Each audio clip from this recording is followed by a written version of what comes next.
Girls like you don't belong in environments like this. Jake Morrison clenched his fist, the overhead fluorescent lights casting harsh shadows across his angular face. The weight of his words hit harder than any punch ever could. The crash of gym equipment hitting the concrete floor echoed through Riverside Fitness Center at exactly 3:42 p.m. Captured in perfect clarity by a hidden body camera no one knew existed. 2 years of recording. One moment when everything would change. Emma Rodriguez felt her jaw tighten as she watched the scene unfold through her peripheral vision. 28 years old, former martial arts champion, now working as a self-defense instructor at the very gym where systematic intimidation had become an art form. For 730 days, she had maintained her silence, documenting every incident, every accident, every moment when vulnerable women were made to feel unwelcome in a space that should have empowered them. 2 years silent, Emma whispered to herself, her fingers instinctively moving to the tiny recording device hidden beneath her workout jacket. One kick speaks. The timer in her mind had started ticking. 48 hours until the city health inspection that would determine whether Riverside Fitness Center kept its license. 48 hours to decide whether her carefully gathered evidence would see the light of day, or whether she would continue to be complicit in a system designed to break spirits before it built bodies. Jake Morrison stood 6 feet tall, with the kind of muscular build that spoke of hours spent perfecting his physique rather than perfecting his character. His motivational speaker reputation around town painted him as a success story, a man who had transformed his own life through fitness and now dedicated himself to helping others do the same. The glossy magazine articles called him inspirational. The local business awards called him innovative, but Emma knew better. She had been watching. She had been recording, and she was about to break her silence in the most spectacular way imaginable. The pattern had emerged slowly, like a photograph developing in a dark room. 73 training accidents involving female members in 24 months. All documented as unintentional, all dismissed as coincidental. But Emma's hidden cameras told a different story. A story of calculated intimidation disguised as tough love, of systematic exclusion wrapped in the language of motivation. I'm curious, where are you watching this from? Drop your country below. Thanks so much for hitting that like button and subscribing. It really means the world when stories like Emma's reach people who need them. What would you have done in her position after 2 years of watching this systematic pattern unfold? The decision Emma was about to make would change everything. Her body camera system wasn't sophisticated by Hollywood standards, but it was thorough. Small, undetectable devices positioned strategically around the gym floor, synchronized with her smartphone to create time-stamped footage that would stand up in any court. 847 incident reports filed away in her private database, each one cross-referenced with video evidence that revealed the truth behind Riverside's motivational methods. The first incident she had documented involved a 32-year-old teacher named Rebecca Walsh, who had joined the gym after her divorce, hoping to rebuild her confidence along with her fitness. Emma watched through her hidden cameras as Rebecca attempted to use the leg press machine, following the instructions Jake had given her. But those instructions had been deliberately wrong. The weight settings too high. The safety mechanisms accidentally disengaged. When Rebecca's knee buckled under the excessive pressure, Jake was there immediately with sympathy and concern. "These things happen," he had said, his voice dripping with false compassion. "Maybe you're not quite ready for this level of training. Why don't we step back to something more appropriate for your fitness level?" Rebecca never came back. The second incident followed a similar pattern. Maria Santos, a 40-year-old nurse working night shifts, had been making progress on her fitness goals when an equipment malfunction during a deadlifting session left her with a strained back. Again, Jake's response was perfectly calibrated, concerned but not quite concerned enough, sympathetic but with an undertone that suggested the victim was somehow at fault. Maria's membership was terminated within a week, officially listed as a voluntary cancellation. But it was the third incident that really opened Emma's eyes to the systematic nature of what was happening. Jennifer Park, a 29-year-old software engineer, had been thriving in the gym environment. Her confidence was growing, her technique was improving, and she had even started bringing friends to work out with her. That's when Jake's attention turned her way. The sabotage was subtle but devastating. Jennifer's water bottle, tampered with to cause stomach cramps during her workout. Her locker combination mysteriously changed, forcing her to ask for help accessing her belongings. Her workout schedule accidentally double-booked with aggressive male members who made inappropriate comments about her form. When Jennifer finally complained to management, she was told that perhaps she was being oversensitive and that maybe Riverside wasn't the right fit for someone with her particular needs. 3 women, 3 different backgrounds, 3 identical patterns of systematic exclusion. And Emma had captured every moment on her hidden cameras. The real revelation came when Emma started analyzing the financial records she had access to through her position as a contracted instructor. Riverside Fitness Center carried extensive insurance coverage for member injuries and accidents. Each incident generated a claim. Each claim resulted in a payout. And those payouts were adding up to serious money. $2.3 million in insurance claims over 24 months. All related to female member incidents. All processed without significant investigation because they appeared to be isolated accidents rather than part of a coordinated pattern. But Emma saw the pattern. More importantly, her cameras had captured evidence of coordination. It was during a late evening workout session that Emma first noticed something unusual about Sarah Walsh, the gym's fitness manager. 27 years old with a background in sports medicine, Sarah had positioned herself as a mentor to female members, someone they could trust when the predominantly male training staff seemed intimidating or unwelcoming. Sarah's approach was brilliant in its subtlety. She would identify women who were struggling with confidence, offer additional support and guidance, and then document their incidents with meticulous detail that made her appear thorough and caring. Her incident reports were comprehensive, professional, and completely misleading. Emma's hidden cameras revealed a different side of Sarah's mentoring. The fitness manager possessed an uncanny knowledge of the gym's camera blind spots, always positioning herself and her mentees in locations where the official security system couldn't capture what was really happening. She knew exactly when to offer a helping hand and when to step back and let an accident unfold. More disturbing was Sarah's communication pattern.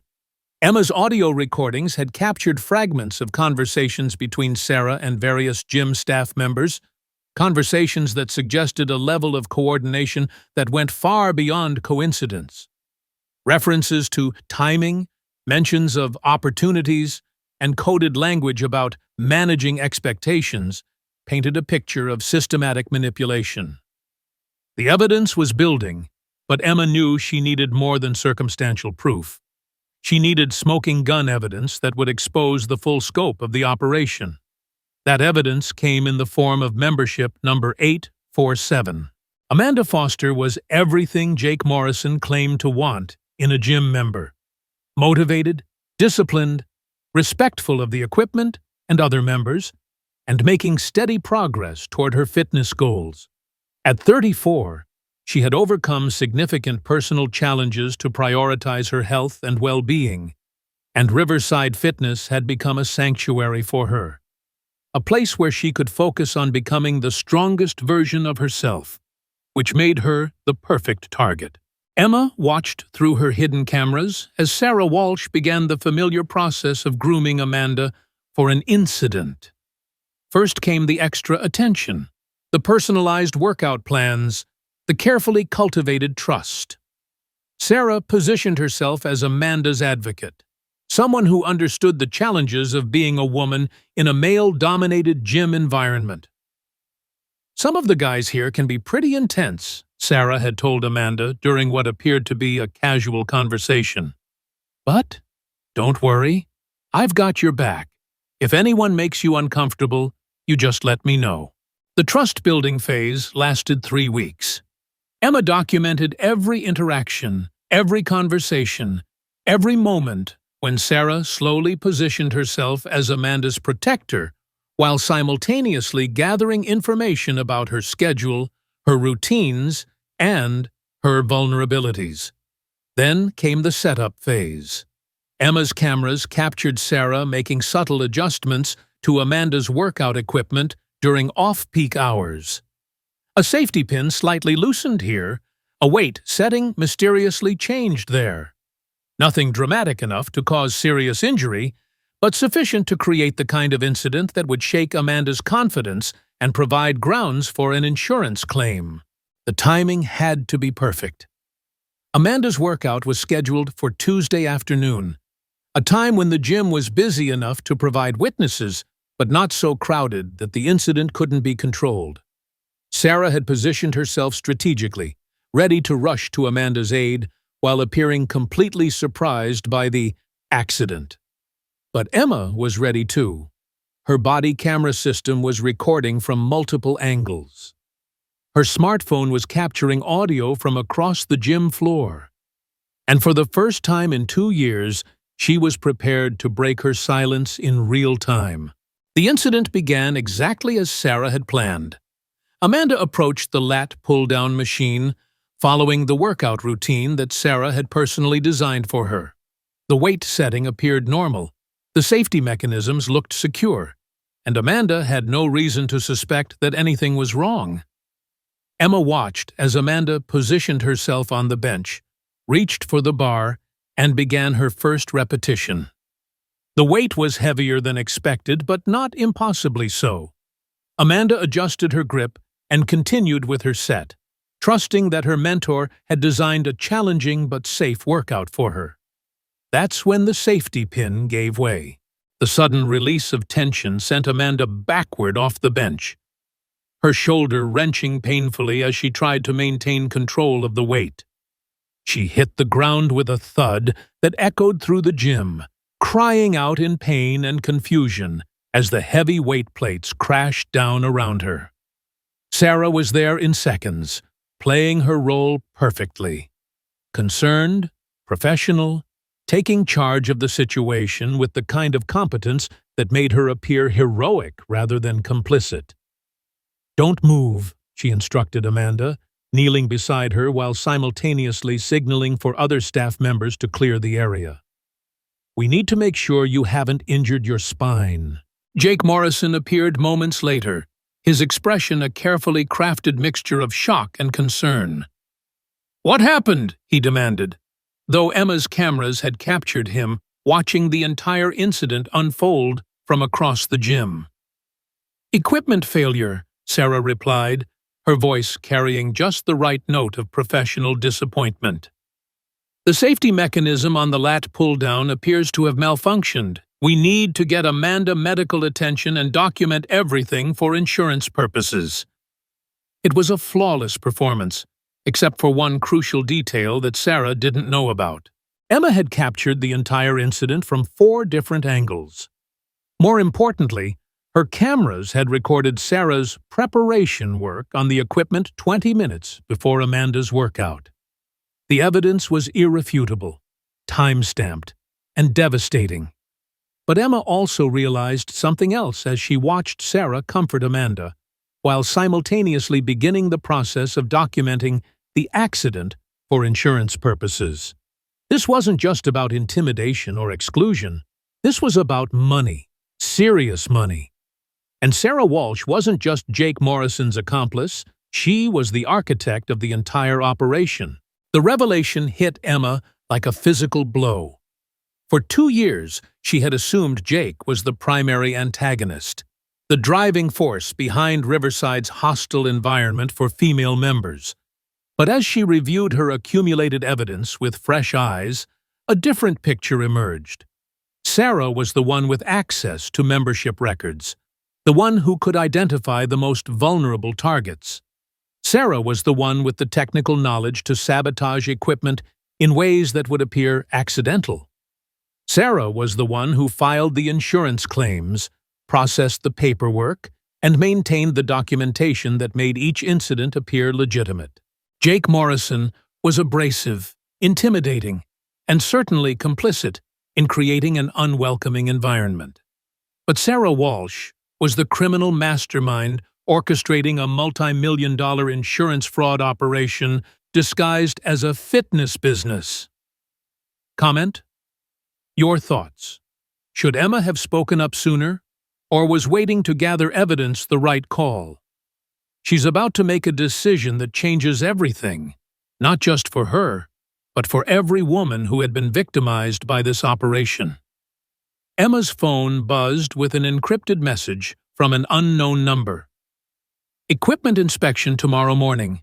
Suggest you find alternate workout arrangements. Someone was watching her watch them. The message could only have come from someone with access to the inspection schedule, someone who knew Emma's phone number, and someone who suspected she might be gathering evidence. The list of people with that combination of knowledge and access was very short. Emma's pulse quickened as she realized the full implications. Her investigation hadn't gone unnoticed.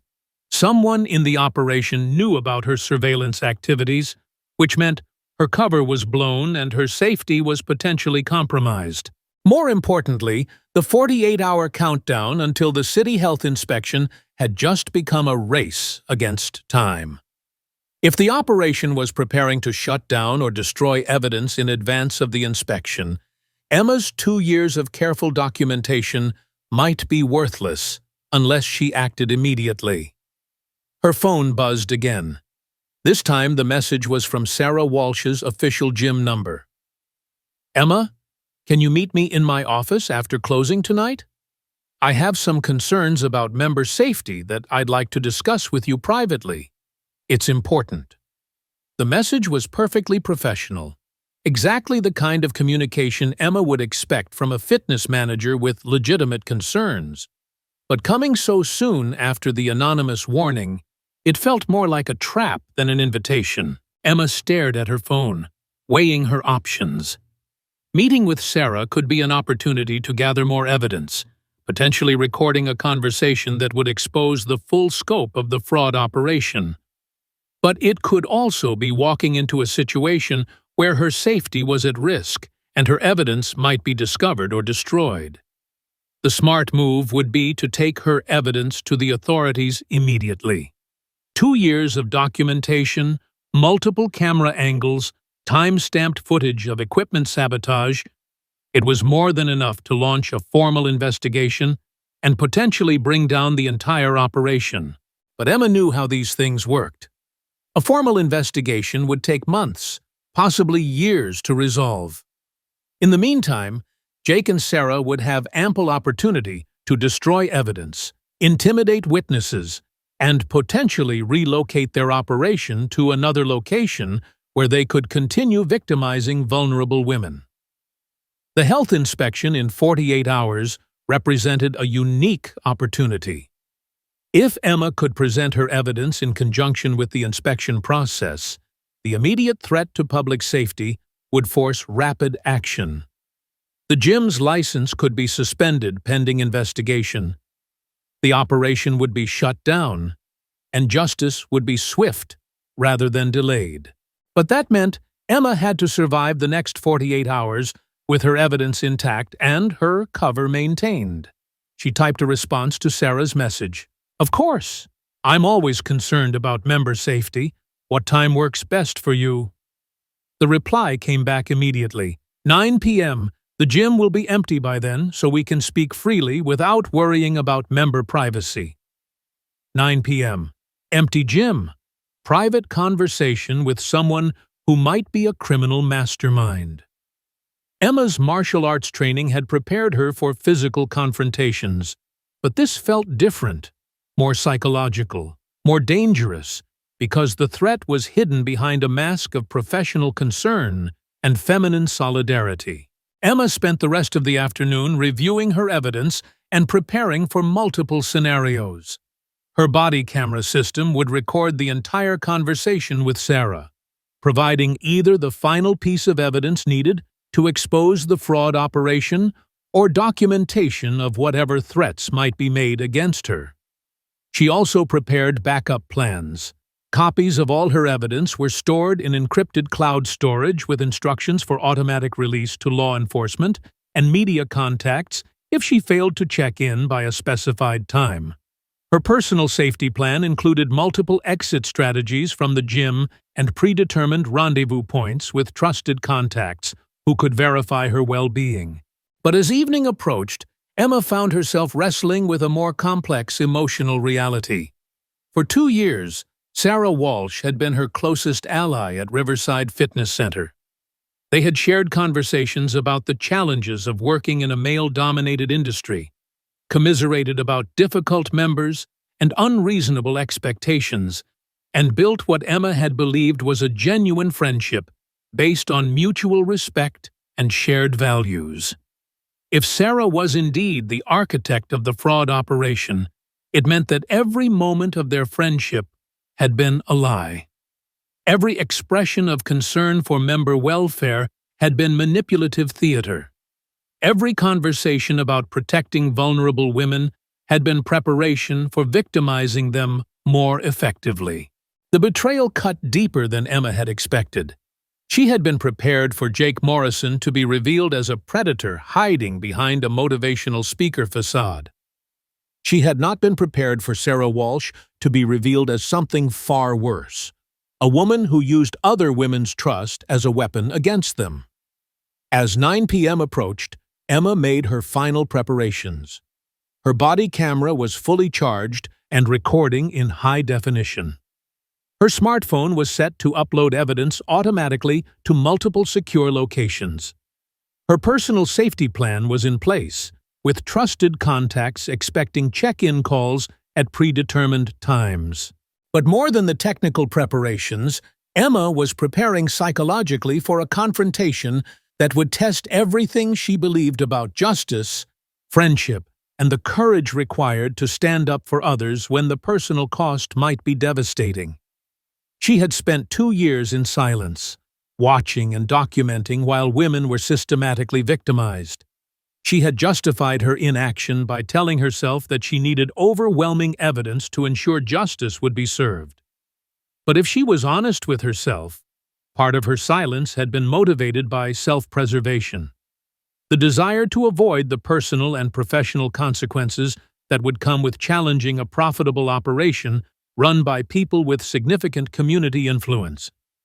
Tonight, that calculation would change. Emma arrived at Riverside Fitness Center at 8:45 p.m., using her instructor access key to enter through the side entrance. The gym was empty, except for the low hum of ventilation systems and the distant sound of Sarah's voice coming from her office, apparently engaged in a phone conversation. Emma moved carefully through the darkened gym floor, her hidden cameras capturing the scene as she approached Sarah's office. The conversation became clearer as she drew nearer, and what she heard made her blood run cold. "The Rodriguez problem needs to be handled tonight," Sarah was saying into her phone. "She's been asking too many questions, and I think she might have been recording our conversations. We can't afford to have her talking to the inspection team tomorrow." Emma froze, her hand instinctively moving to her body camera to ensure it was capturing every word. "No, Jake, violence isn't the answer," Sarah continued. "We need to be smarter than that. Discredit her testimony, make her appear unstable or vindictive. I've been documenting concerns about her behavior for months. Inappropriate interactions with female members, questionable training methods, possible substance abuse issues. If she tries to present evidence against us, We counter with evidence of her unfitness as a witness." The conversation continued for several more minutes, with Sarah outlining a comprehensive plan to destroy Emma's credibility, while simultaneously preparing to dispose of evidence and potentially relocate the entire operation to another city, where they could restart their fraud scheme with a fresh victim pool. Emma had heard enough. The evidence was overwhelming. The threat was immediate, and the time for silence was over. But as she turned to leave the gym and contact authorities immediately, she found her path blocked by Jake Morrison, who had apparently entered through another entrance while she was focused on Sarah's phone conversation. "Going somewhere, Emma?" Jake asked, his voice carrying none of its usual false friendliness. "Sarah's been looking forward to your conversation. It would be rude to leave without saying hello." Emma's martial arts training kicked in automatically, her body shifting into a defensive position as her mind raced through escape options. The gym had multiple exits, but Jake was blocking the most direct path, and his physical presence was intimidating even for someone with Emma's combat experience. "I think there's been a misunderstanding," Emma said carefully, her voice steady despite the adrenaline coursing through her system. "I received Sarah's message about member safety concerns, but I realize I forgot some important documents in my car. I was just stepping out to get them." Jake smiled, but there was nothing friendly about the expression. "The documents you forgot are probably the same ones you've been using to spy on us for the past 2 years. Sarah's been tracking your little surveillance operation for months, Emma. We know about your cameras, we know about your recordings, and we know you've been building a case against us." The admission was devastating in its implications. If Sarah had known about Emma's surveillance activities for months, it meant that recent incidents might have been staged specifically to mislead her, that evidence she thought was damning might actually be useless, and that her safety had been compromised far longer than she had realized. But it also meant that Jake had just confessed to awareness of criminal activity while being recorded by cameras he didn't know were still operational. Emma's body camera system included backup devices that Sarah's surveillance hadn't detected, hidden in locations that required specialized equipment to locate. "I don't know what you're talking about," Emma replied, maintaining her defensive position while subtly activating emergency features on her smartphone that would alert her contacts and upload evidence automatically. "I'm just a self-defense instructor trying to do my job and help people stay safe." "Cut the act," Sarah's voice came from behind Jake as she emerged from her office. "We have video of you installing cameras, audio recordings of you discussing your investigation with your contacts, and documentation of your unauthorized access to membership records and financial information." Emma's heart sank as she realized the full scope of their awareness. If they had been monitoring her activities that closely, they likely knew about her evidence storage locations, her contact network, and her emergency protocols. The 2 years she had spent carefully building a case against them had actually been 2 years of them building a case against her. But Sarah's revelation also contained a crucial piece of information that Emma filed away for future use. If they had been monitoring her surveillance activities, they had been creating their own evidence trail, one that might be even more damaging to them than Emma's original documentation. "What do you want?" Emma asked directly, deciding that continuing to play innocent was pointless and potentially dangerous. "Simple," Sarah replied. "You're going to destroy all your recordings, delete all your files, and forget everything you think you know about our business operations. In exchange, you get to keep your job, your reputation, and your health." "And if I refuse?" Jake's smile widened. "Let's just say that self-defense instructors who make false accusations against respected community business owners sometimes find themselves facing serious legal and professional consequences. Fraud allegations, theft of private information, stalking charges, the kind of problems that make it very difficult to find work in the fitness industry. The threat was clear and comprehensive. Emma's evidence would be dismissed as the vindictive fantasies of a disgruntled employee with mental health issues. Her professional reputation would be destroyed through a combination of false accusations and selective presentation of her surveillance activities as criminal rather than investigative. And if legal and professional destruction weren't sufficient deterrents, the implication of physical consequences hung in the air like a dark cloud. "I need time to think," Emma said, taking a step backward toward the gym's emergency exit. Jake's expression darkened. "You've had 2 years to think. Time's up." He moved toward her with the confident aggression of someone who had intimidated countless women into submission. But Jake Morrison had made a crucial miscalculation. Emma Rodriguez wasn't like his previous victims. When Jake reached for her arm, Emma's martial arts training took over with muscle memory honed through years of competition and teaching. She sidestepped his grab, using his forward momentum against him as she pivoted and drove her elbow into his solar plexus. Jake doubled over, gasping for air as Emma followed up with a swift knee strike that connected with his chin, snapping his head back and sending him stumbling into a rack of dumbbells. 2 years silent, Emma said, her voice steady despite the adrenaline coursing through her system. Sarah Walsh stared in shock as Jake crashed to the floor, apparently having never considered that the quiet self-defense instructor might actually be capable of defending herself against a man twice her size. "You're insane," Sarah hissed, reaching for her phone. "I'm calling security." Emma moved with lightning speed, knocking the phone from Sarah's hand with a precise strike, before grabbing the fitness manager's wrist and applying pressure to a nerve cluster that sent shooting pain up her arm.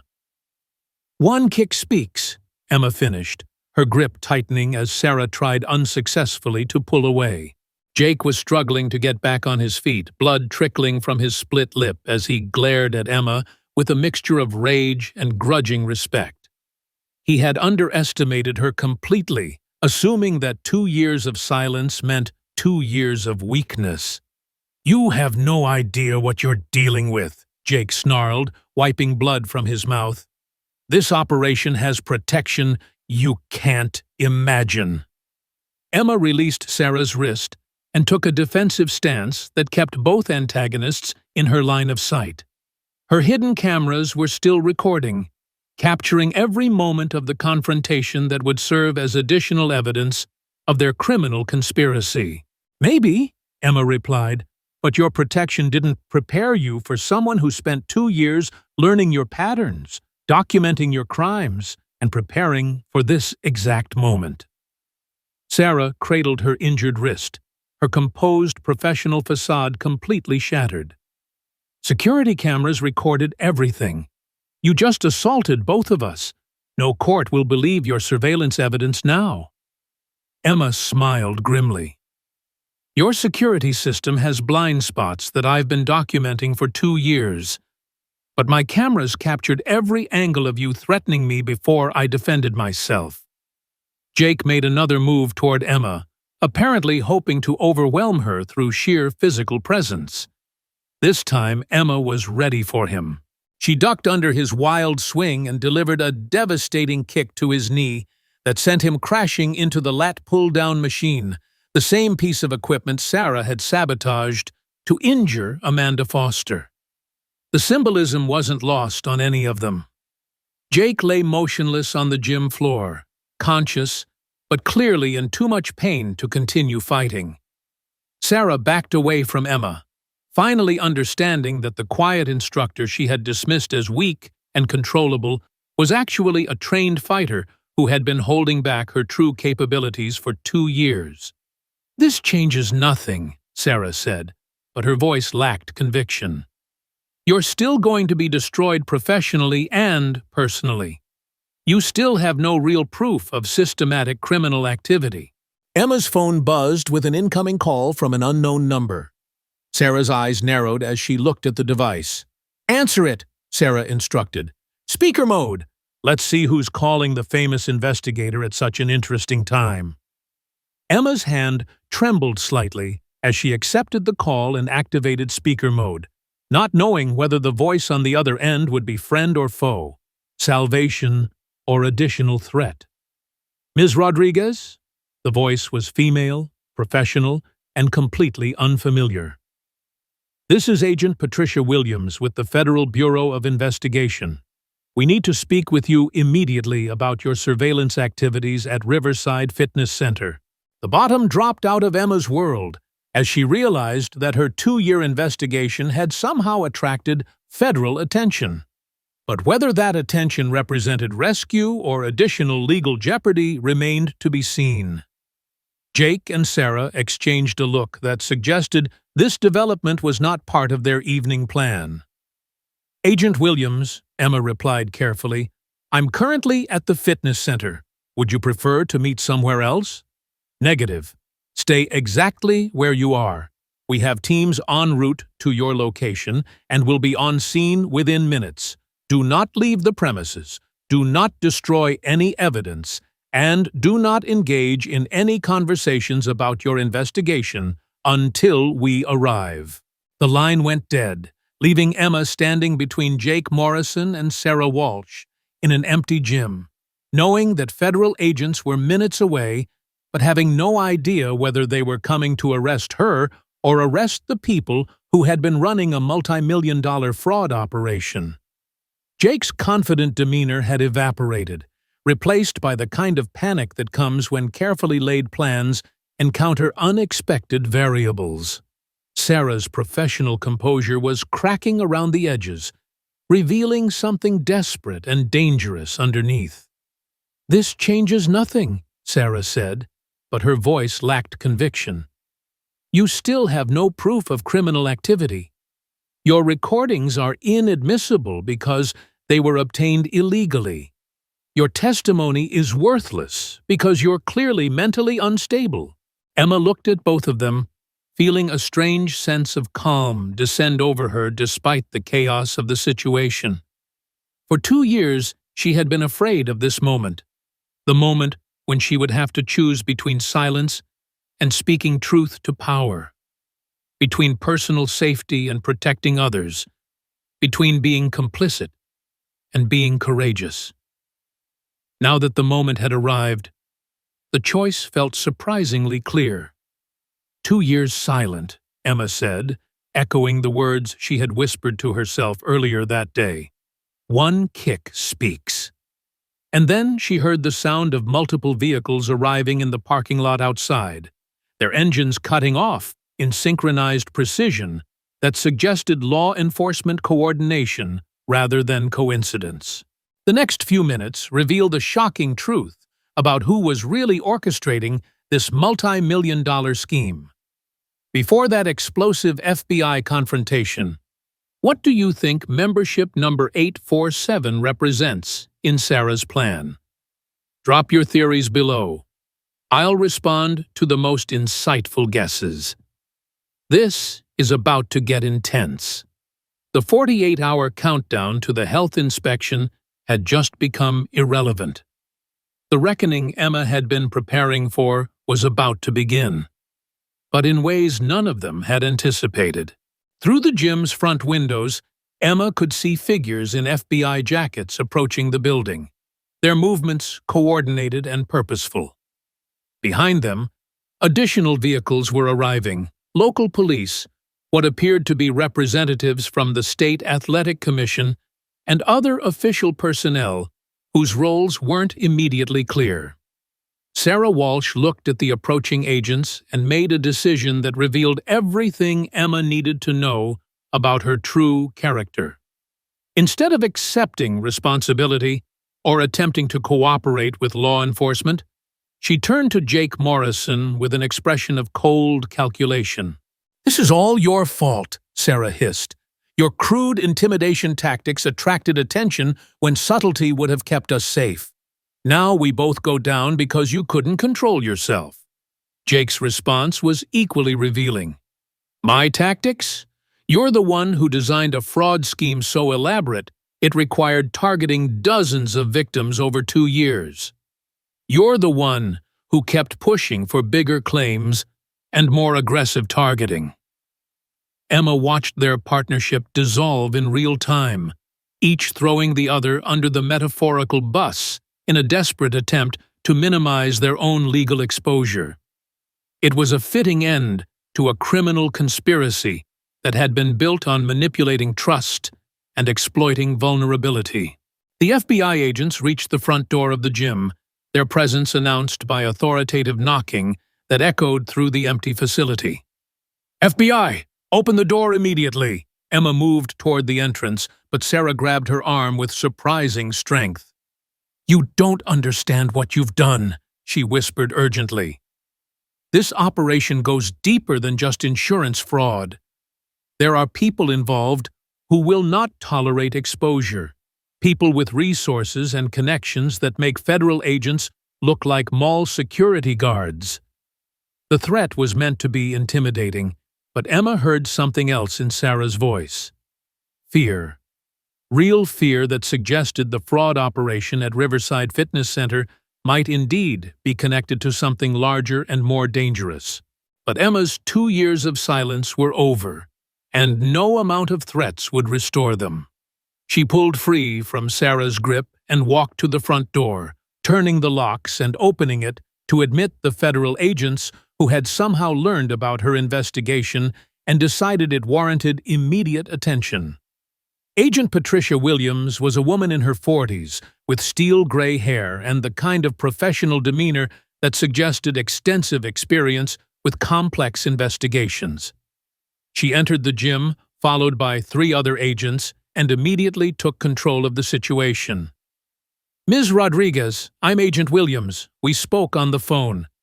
Please step over here while my colleagues secure the scene. Emma moved to the indicated location, while FBI agents quickly positioned themselves to prevent Jake and Sarah from leaving or destroying evidence. Their coordination suggested this was a planned operation rather than a spontaneous response to her phone call. Agent Williams, Emma said carefully, I'm not sure how you learned about my surveillance activities, but I want to cooperate fully with your investigation. Agent Williams studied Emma with the kind of analytical gaze that suggested she was evaluating both credibility and potential value as a witness. Ms. Rodriguez, your surveillance activities are actually how we learned about the broader criminal operation. Your evidence uploads to cloud storage triggered automated monitoring systems designed to detect insurance fraud patterns. The revelation was simultaneously reassuring and terrifying. Reassuring because it meant Emma's evidence had indeed been valuable enough to attract federal attention and potentially ensure justice would be served. Terrifying because it meant federal agencies had been monitoring her electronic communications without her knowledge or consent.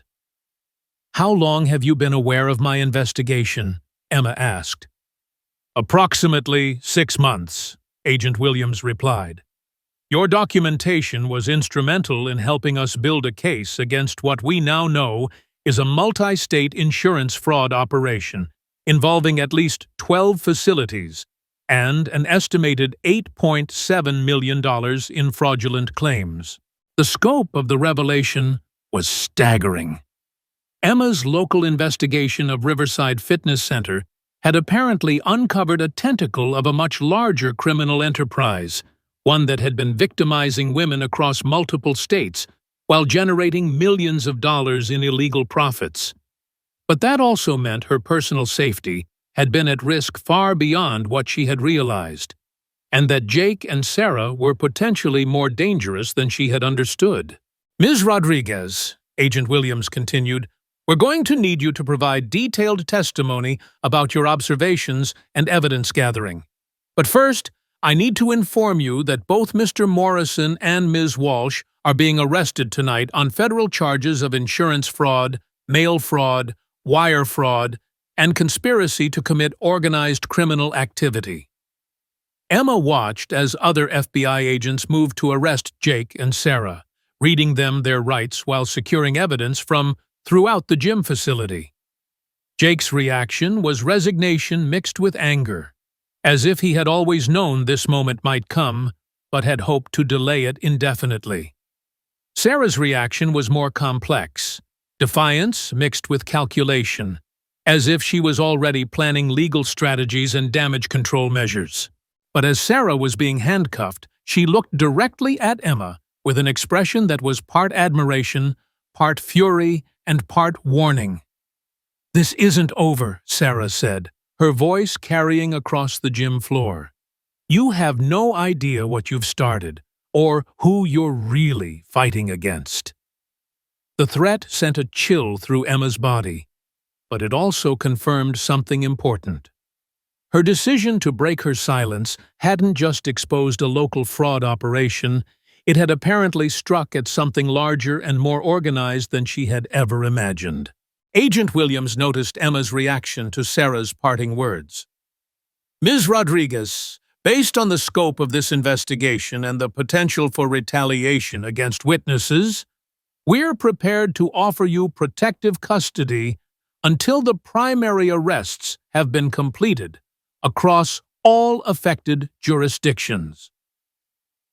The offer of protective custody drove home the reality that Emma's 2-year investigation had evolved into something far more significant and potentially dangerous than documenting incidents at a single gym. She was now a federal witness in a multi-state criminal case involving millions of dollars and potentially violent criminals. But as Emma watched Jake and Sarah being led away in handcuffs, she also felt something she hadn't experienced in 2 years, a sense of justice being served and vulnerable people being protected from predators who had operated with impunity for far too long. "Agent Williams," Emma said, "I accept your offer of protective custody, but I also want to continue helping your investigation in any way possible. There are victims who deserve justice, and I want to make sure they get it." Agent Williams smiled for the first time since arriving at the gym. "Ms. Rodriguez, based on the quality of evidence you've gathered and your obvious commitment to seeing this through, I think you're going to be a very valuable witness in the cases we're building." As Emma was escorted from Riverside Fitness Center by federal agents, she realized that her 2 years of silence had ended not with a whisper, but with a roar that would echo across multiple states and potentially bring down a criminal enterprise that had victimized dozens of women while hiding behind the facade of fitness and empowerment. But Sarah Walsh's parting warning continued to echo in her mind, suggesting that the real confrontation was still to come, and that the forces she had challenged were more powerful and more dangerous than she had ever imagined. The timer in her head had stopped counting down to the health inspection. Now it was counting up toward something much bigger. A federal trial that would test everything Emma believed about justice, courage, and the price of speaking truth to power. But, for the first time in 2 years, Emma Rodriguez was no longer silent. And she had no intention of ever being silent again. The safe house in suburban Denver felt like a prison made of beige walls and bulletproof glass. Emma Rodriguez sat at a government-issued desk, reviewing documents that revealed the true scope of what she had uncovered at Riverside Fitness Center. 6 weeks had passed since her arrest night confrontation with Sarah Walsh and Jake Morrison. 6 weeks of debriefings, witness preparation, and the gradual realization that her 2-year investigation had been just the tip of a criminal iceberg that stretched across 12 states and involved dozens of facilities. Agent Patricia Williams entered the room carrying a thick manila folder and wearing the expression of someone who had spent sleepless nights connecting dots that painted an increasingly disturbing picture. "Emma, we need to talk about the latest developments. What we've discovered goes far beyond insurance fraud." Emma looked up from the victim impact statements she had been reviewing, documents that detailed the experiences of women who had been systematically targeted across multiple facilities. Each story followed the same pattern her hidden cameras had captured at Riverside: trust building, vulnerability assessment, controlled accidents, and financial exploitation disguised as concern for member safety. "How many victims?" Emma asked, though she suspected the answer would be larger than anything she had imagined during her solitary surveillance activities. 237 confirmed victims across 12 states, Agent Williams replied, settling into the chair across from Emma. But that number represents only the cases we can definitively prove. We estimate the actual victim count is closer to 400 women over a 5-year period. The scope was staggering. Emma's documentation of 73 incidents at a single facility had been just one tentacle of an operation that had been systematically victimizing vulnerable women across the country while generating millions of dollars in fraudulent insurance claims. Sarah Walsh wasn't just the architect of the Riverside operation, Agent Williams continued. She was part of a larger network that identified promising locations, recruited local partners like Jake Morrison, and provided the technical expertise needed to implement their fraud scheme at scale. Emma felt a chill as she realized the implications. "You're saying this was organized crime, not just local corruption. Organized crime with sophisticated methods and significant financial backing," Agent Williams confirmed. The insurance fraud was generating approximately $2.3 million annually per facility, with profits being funneled through a complex network of shell companies and offshore accounts. We're talking about a criminal enterprise that was generating over $25 million per year while destroying the lives of vulnerable women. The financial scale was mind-boggling, but Emma found herself focused on something more personal. What about Sarah's warning that night? She said there were people involved who wouldn't tolerate exposure, people with more resources than federal agents. Agent Williams' expression darkened. "That's where things get complicated. The financial trail we've been following leads to some very powerful people. Individuals with connections to legitimate businesses, political figures, and what appears to be organized crime families with interests in insurance fraud, money laundering, and human trafficking." Human trafficking. The words hit Emma like a physical blow, as she realized that the systematic intimidation and exclusion she had witnessed might have been preparation for something far worse than insurance fraud. "Are you saying the women who were driven out of these facilities were being targeted for trafficking?" Emma asked, her voice barely above a whisper. "We're still investigating, but we've identified patterns that suggest some of the most vulnerable victims, women with limited family support, financial difficulties, or social isolation, may have been funneled into other criminal operations after their gym memberships were terminated." Emma's mind raced as she processed the implications.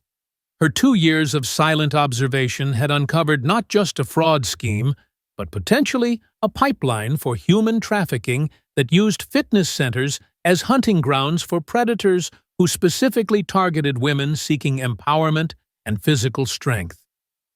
"How many of the victims have been recovered?" Emma asked. "That's the focus of our current investigation," Agent Williams replied. "We've located and interviewed 143 of the confirmed victims. 89 are safe and willing to testify. 54 are missing with no current address or contact information. 54 missing women. 54 lives that might have been destroyed by a criminal operation that Emma could have exposed earlier if she had chosen courage over caution, action over documentation." "Emma," Agent Williams said, apparently reading the guilt in her expression, "what you did saved lives. Your evidence is the foundation of the entire federal case.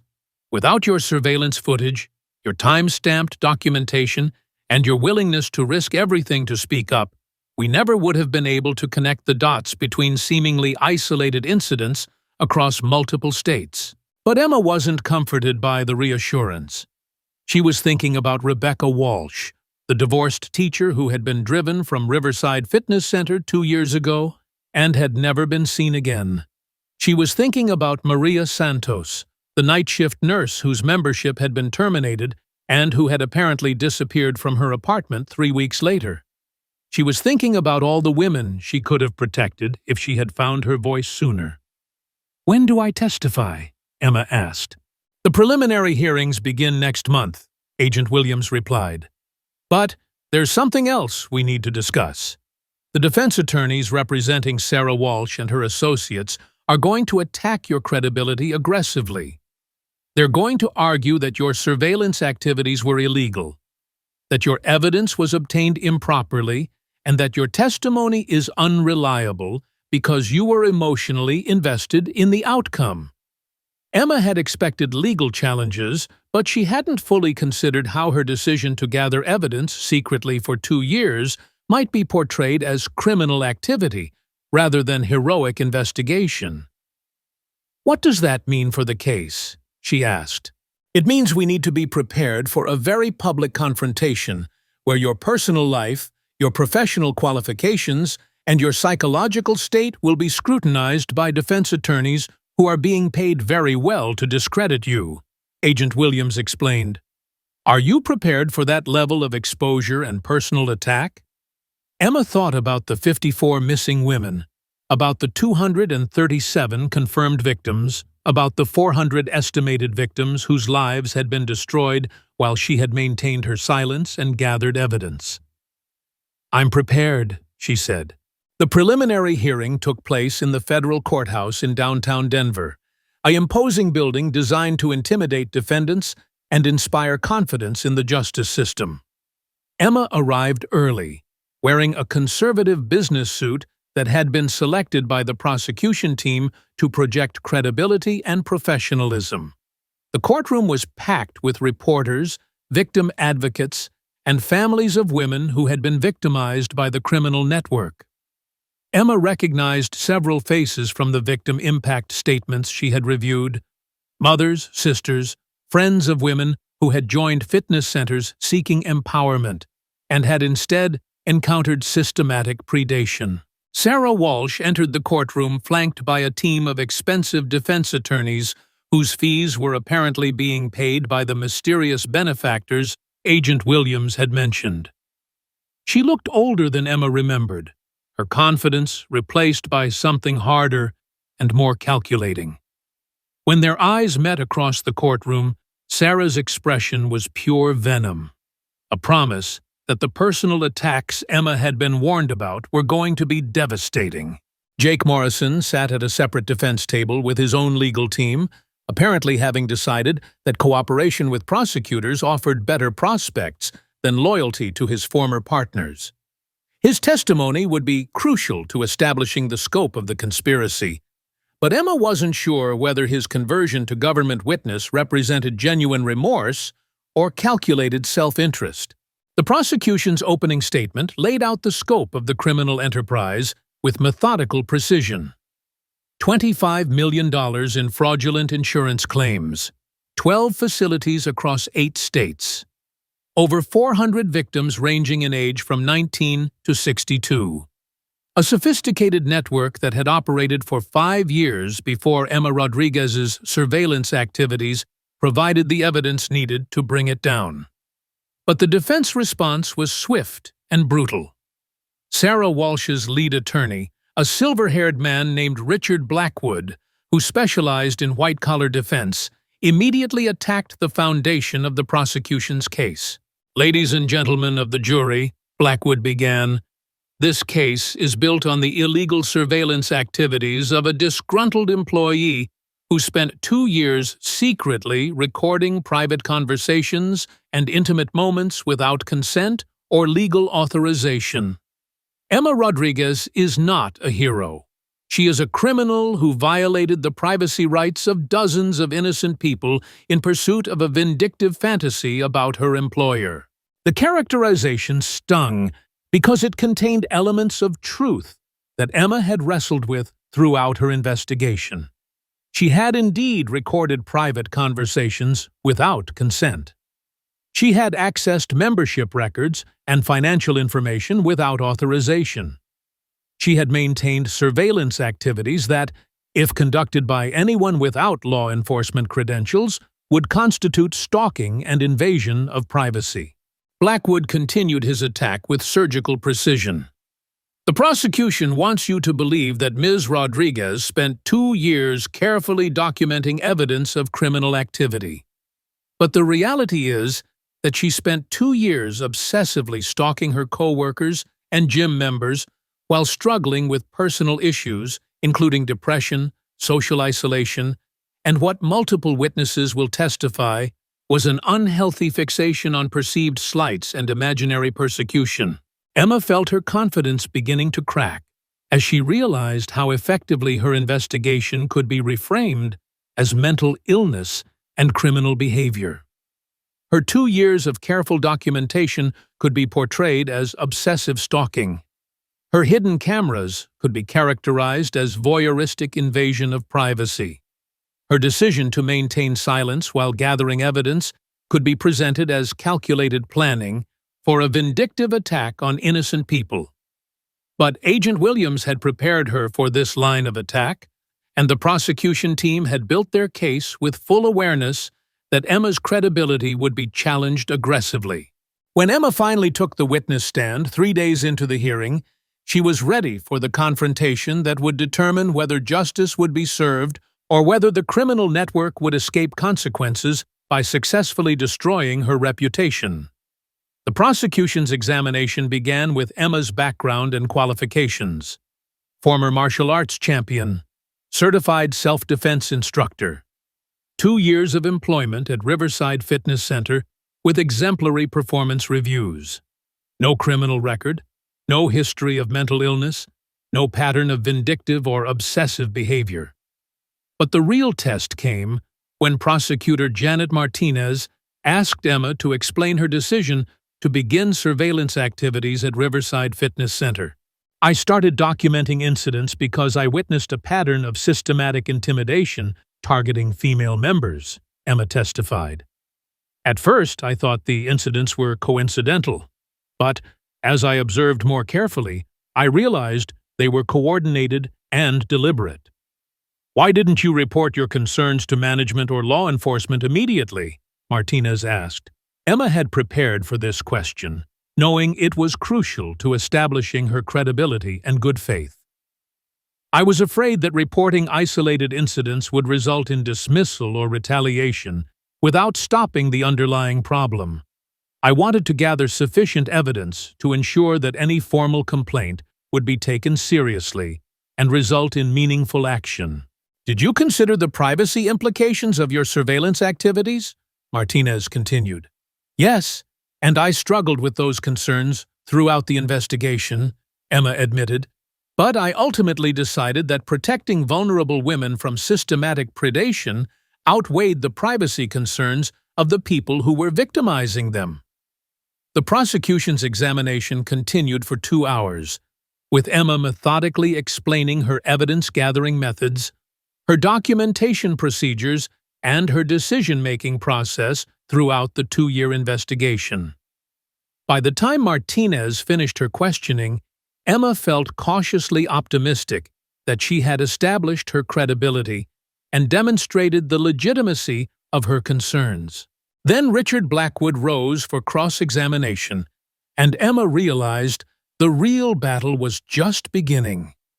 "Ms. Rodriguez," Blackwood began, his voice carrying the kind of false sympathy that immediately put Emma on guard, "you've testified that you were motivated by concern for other women. But isn't it true that your surveillance activities began after you were passed over for a promotion to fitness manager?" The question was designed to establish a vindictive motive for Emma's investigation, suggesting that her concerns about member safety were actually retaliation for professional disappointment. "I was never a candidate for fitness manager," Emma replied carefully.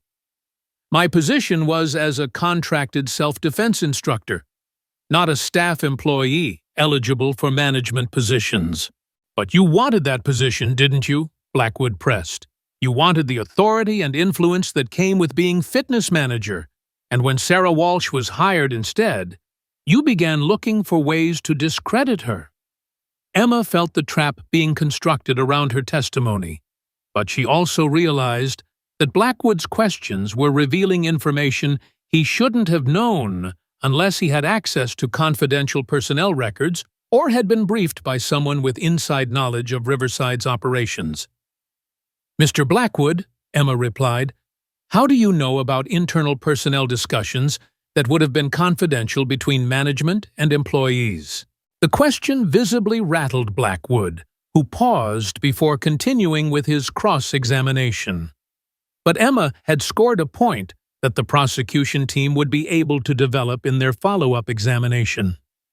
The cross-examination continued for 3 more hours, with Blackwood attacking every aspect of Emma's investigation, her personal life, and her psychological state. He presented testimony from character witnesses who described Emma as withdrawn and obsessive.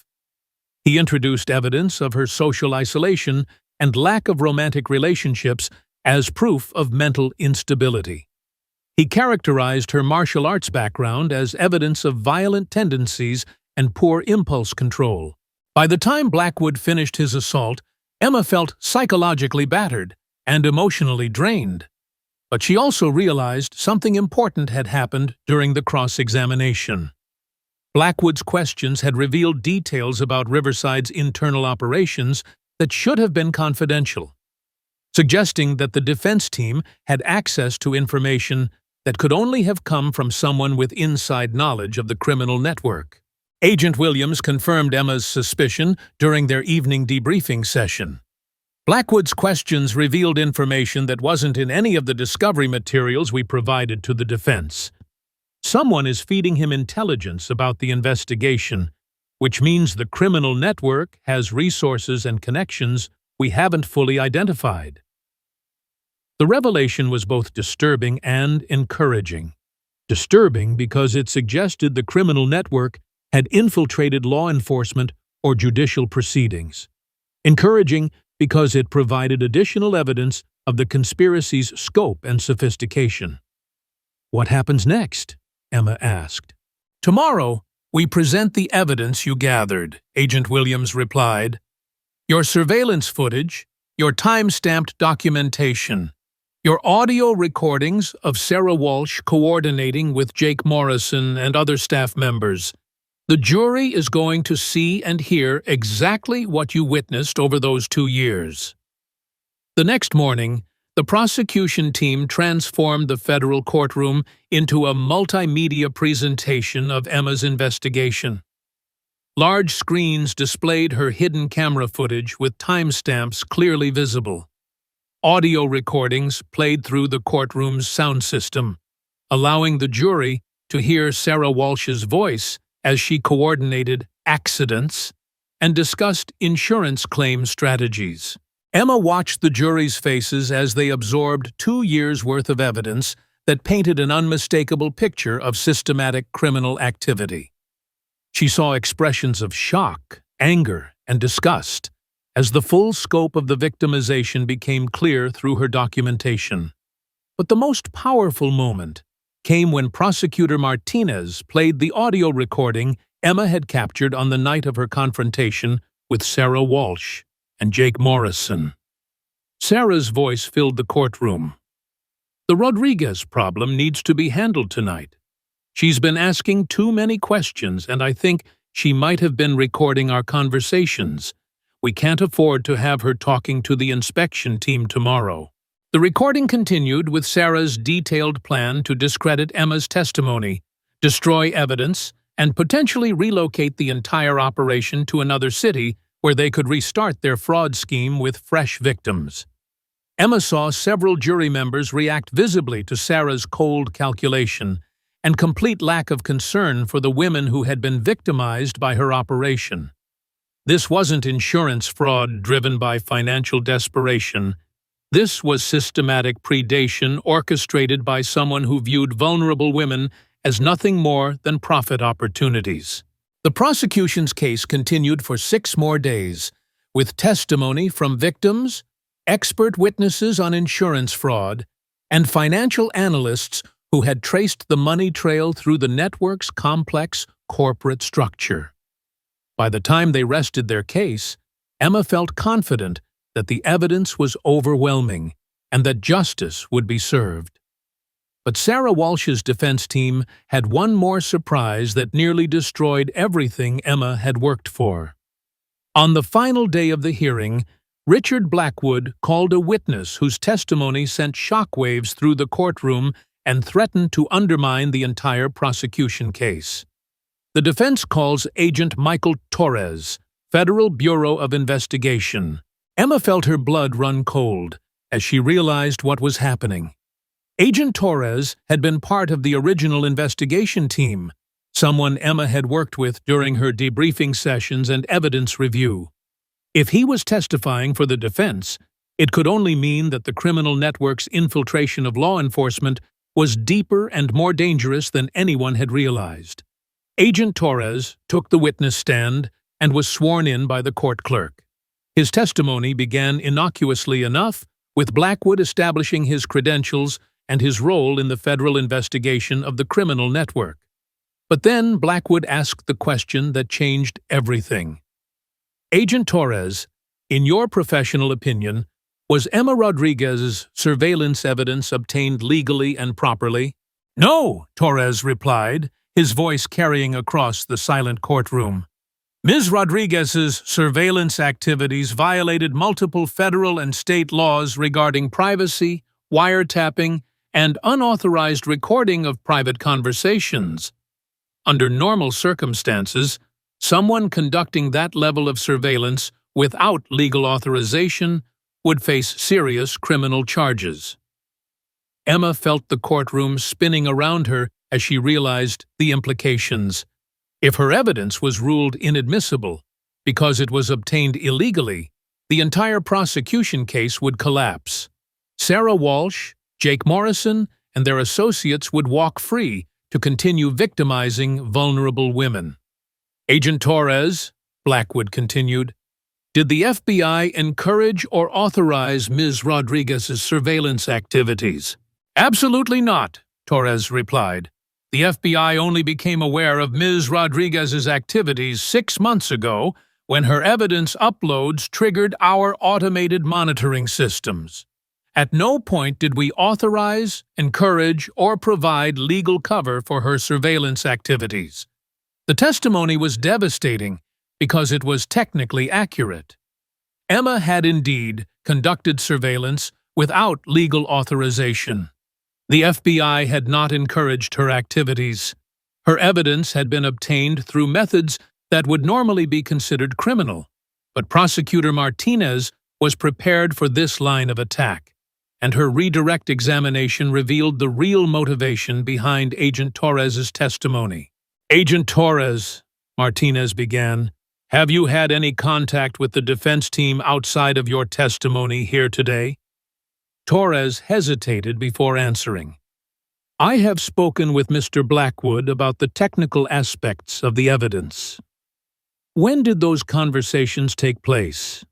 Over the past several weeks, Torres admitted.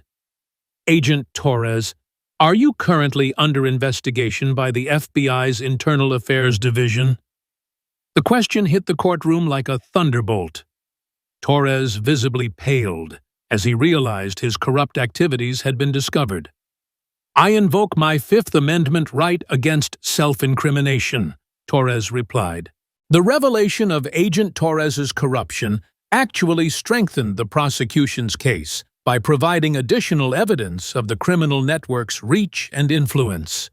If they had been able to compromise an FBI agent, it confirmed the sophisticated nature of their operation and the lengths they were willing to go to avoid accountability.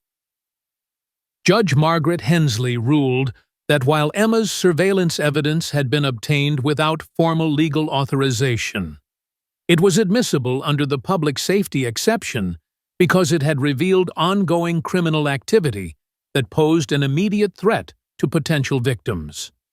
The ruling preserved the prosecution's case and ensured that Sarah Walsh and her associates would face accountability for their crimes. 3 weeks later, the jury returned their verdict after only 6 hours of deliberation. Guilty on all counts for Sarah Walsh, Jake Morrison, and 12 other members of the criminal network. The evidence Emma had gathered during her 2 years of secret surveillance had been decisive in securing convictions that would result in federal prison sentences ranging from 15 to 30 years. But Emma's sense of victory was tempered by the knowledge that the broader criminal network remained active in other locations, and that her testimony had made her a target for retaliation from associates who had not yet been apprehended. Agent Williams approached Emma as they left the courthouse following the verdict announcement. "Emma, I need to talk to you about what happens next. The convictions we secured here are just the beginning.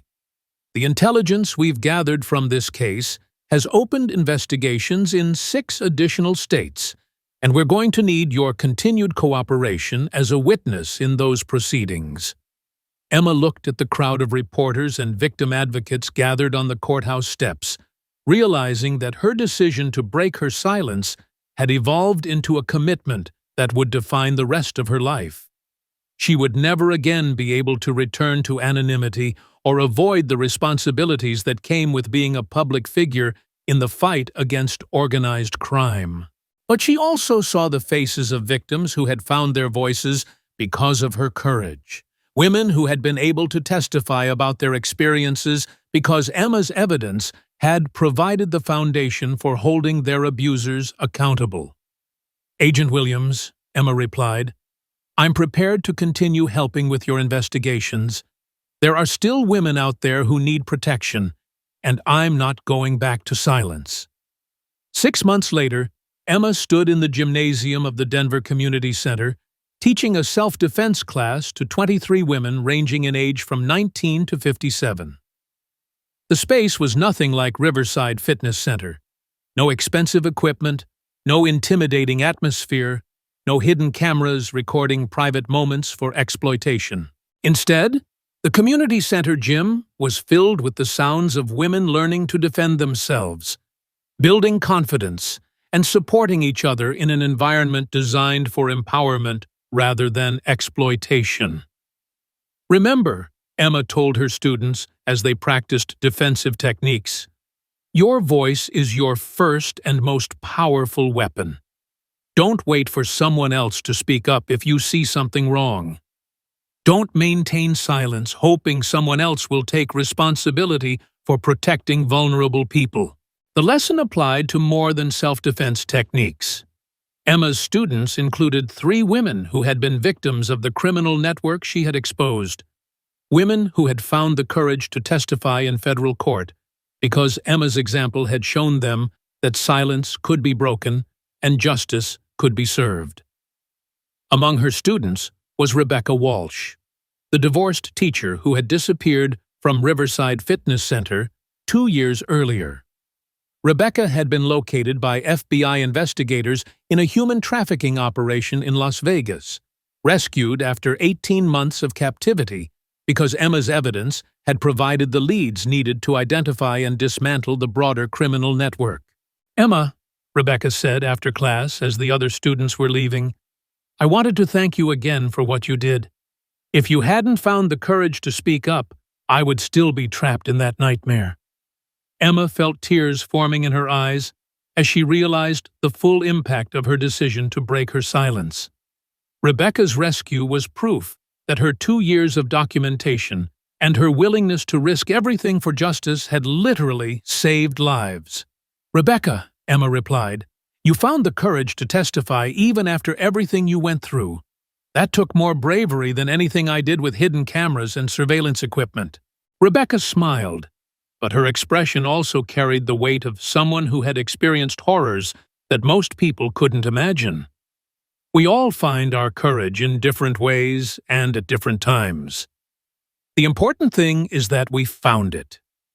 As Emma locked up the community center gym, and walked to her car. She reflected on the journey that had brought her from 2 years of silence to becoming a public advocate for victim rights and criminal justice reform. The federal trials had resulted in over 30 convictions across multiple states. The criminal network had been dismantled, its assets seized, and its victims provided with support and resources for rebuilding their lives. But Emma knew the work was far from over. New criminal enterprises were constantly emerging, finding new ways to exploit vulnerable people while hiding behind legitimate business facades. The fight for justice required constant vigilance and the willingness of ordinary people to speak up when they witnessed wrongdoing. Her phone buzzed with a text message from Agent Williams. New case developing in Phoenix. Similar pattern to Riverside. Are you available to consult on surveillance techniques and victim identification? Emma looked at the message and smiled. 2 years of silence had been broken by one kick that spoke louder than any words. Now her voice would continue speaking for women who couldn't yet find their own voices, for victims who needed advocates, and for communities that deserved protection from predators who thrived in silence. She typed her response, always available. Justice doesn't take breaks. As Emma drove home through the Denver evening traffic, she thought about the memorial service they had held the previous month for the 4 victims who had not survived their encounters with the criminal network. Women whose deaths could have been prevented if someone had spoken up sooner, if silence had been broken before predators had time to perfect their techniques and expand their operations. Emma carried the weight of those losses, but she also carried the gratitude of the hundreds of women who had been saved because her hidden cameras had captured evidence that couldn't be ignored or dismissed. The timer in her mind was no longer counting down to anything.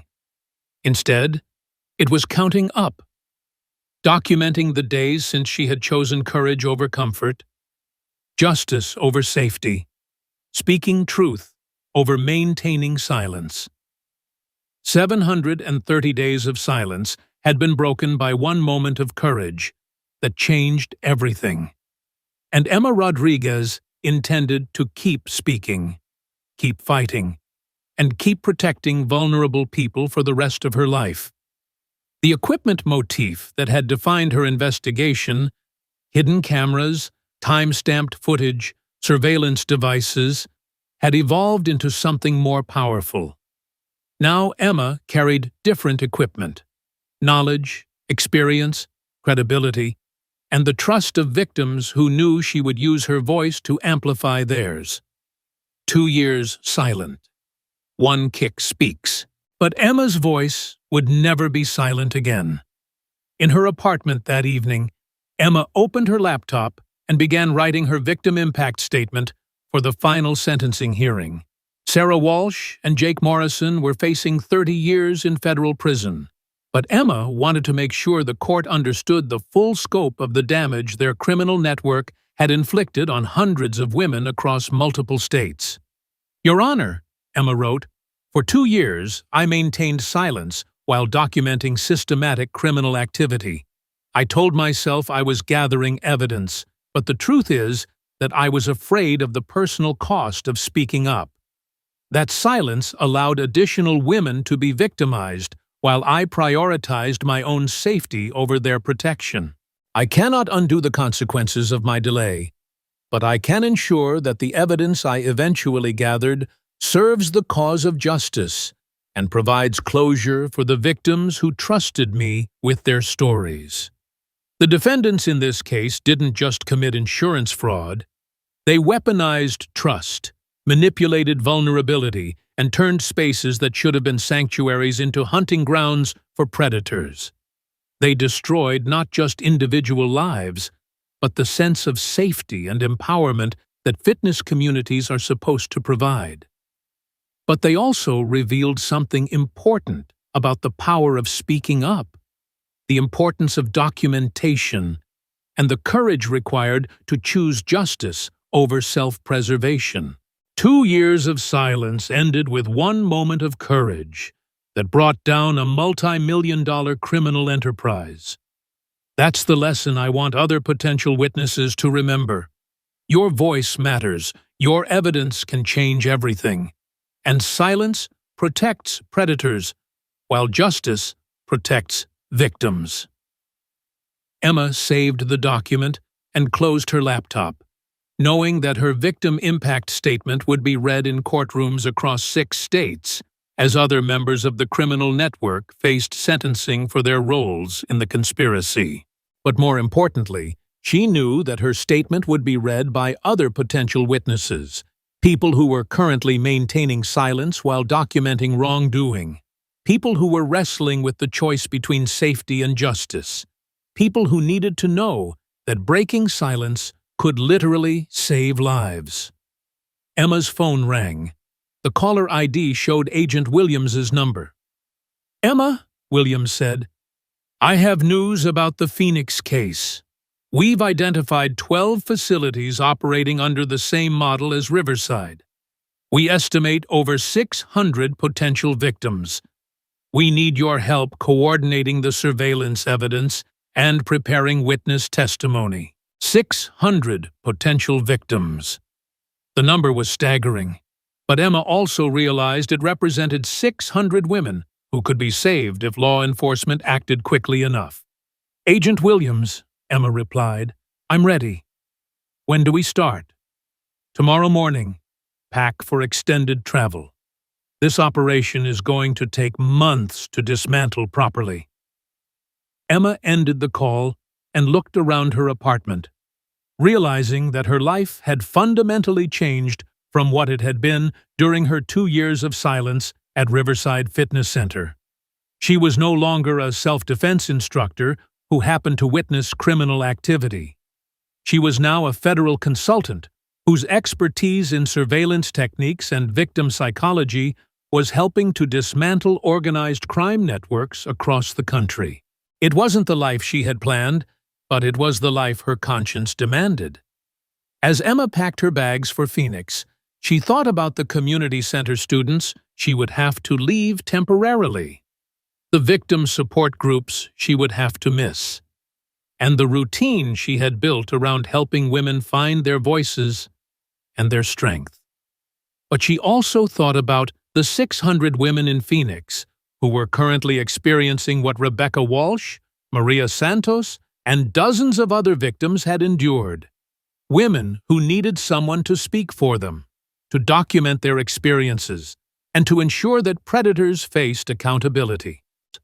Emma's reflection was interrupted by a knock on her apartment door. She looked through the peephole and saw Rebecca Walsh standing in the hallway, holding a small wrapped package. "Rebecca," Emma said as she opened the door, "what are you doing here? Is everything okay?"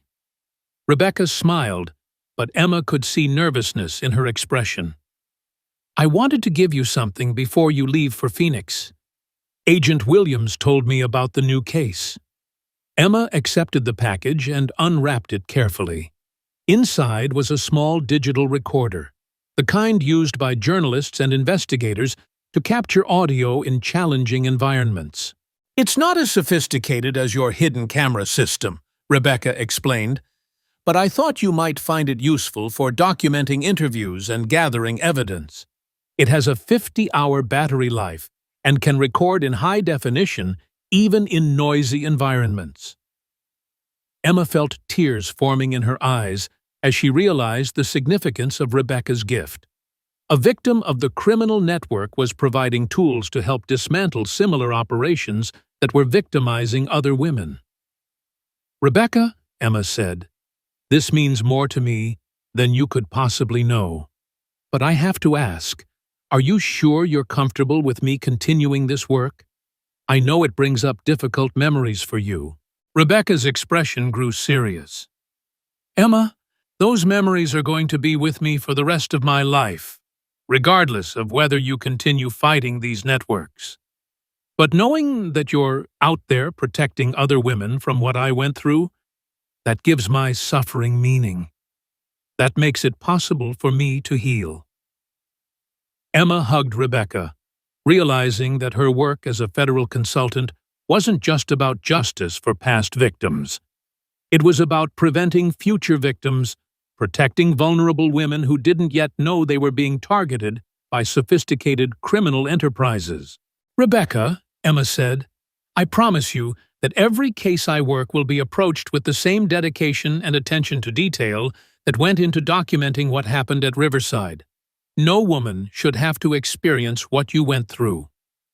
Rebecca smiled and turned to leave, but she paused at Emma's doorway.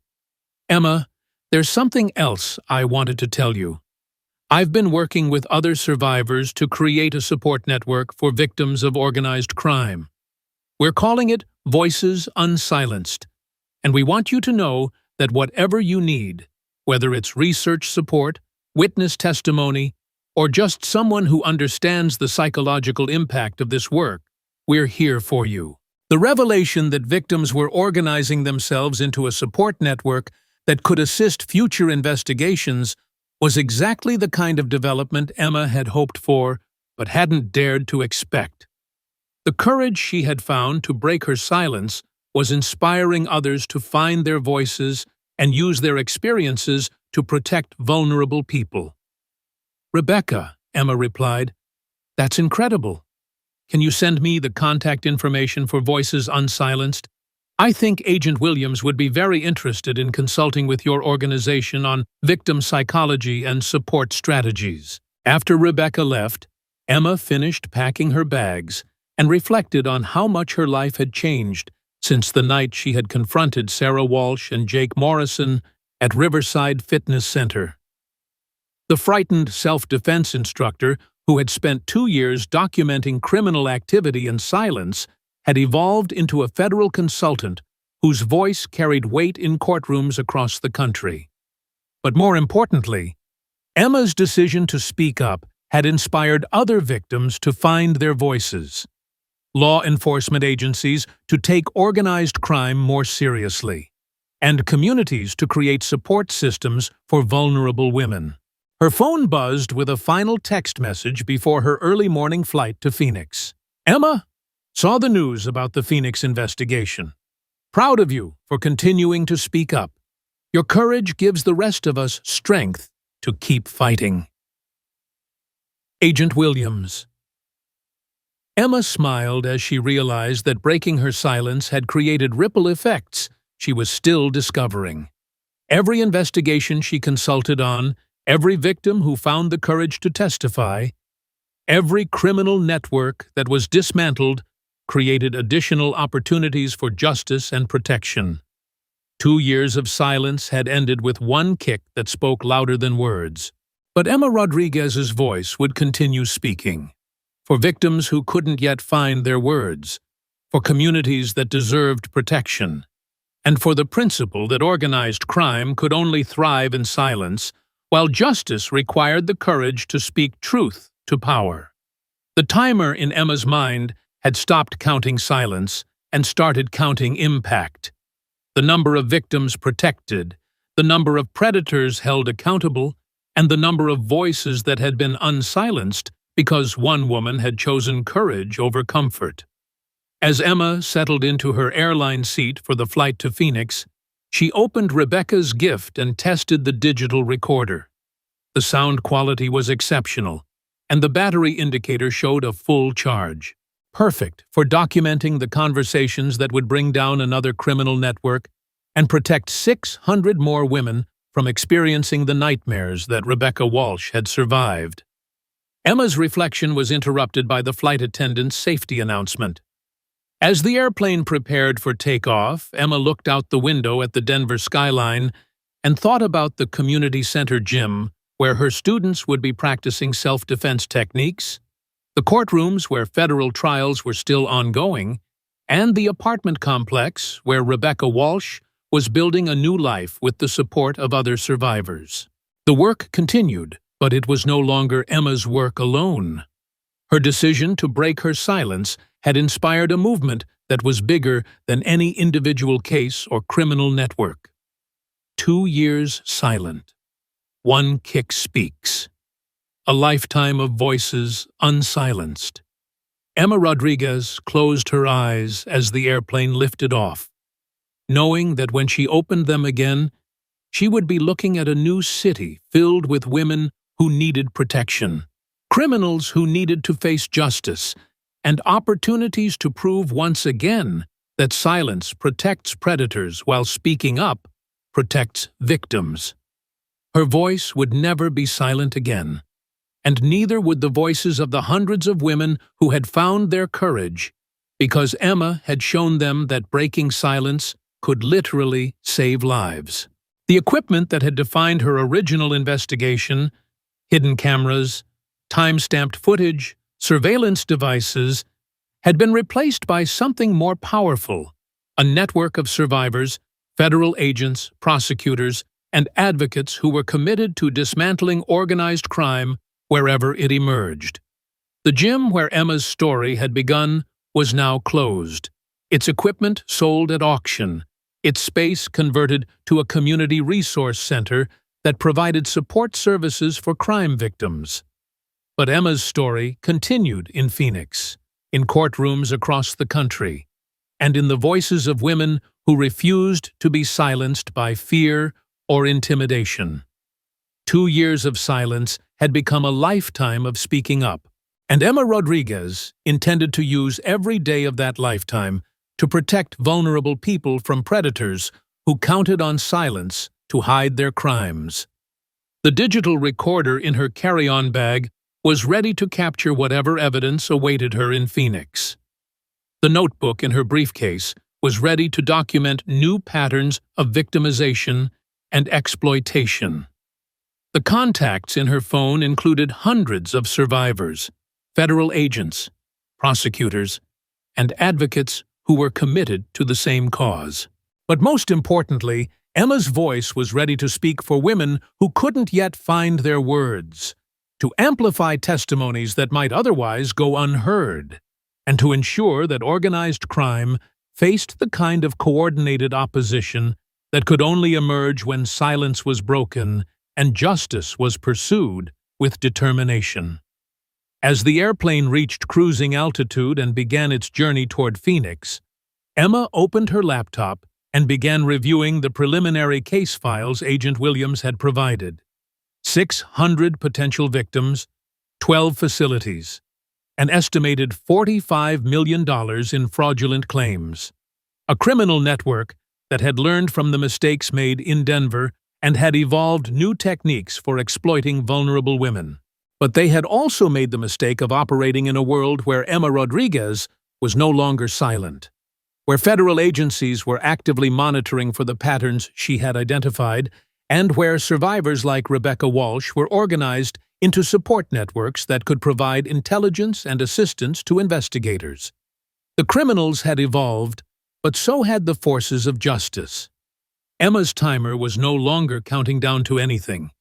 It was counting up, documenting the days since one woman's decision to break her silence had started a movement that was protecting vulnerable women across the country. 730 days of silence had ended with one moment of courage. Now, Emma Rodriguez was counting the days of impact, the voices unsilenced, the lives protected, and the predators held accountable because one kick had spoken louder than years of silence, and her voice would continue speaking for as long as vulnerable women needed protection and organized crime needed to face justice. The work continued. The voices remained unsilenced, and Emma Rodriguez would never be silent again. You are not alone. Someone wants to hear you. Share your story. Thank you for watching to the end. Please like and subscribe to Stereo.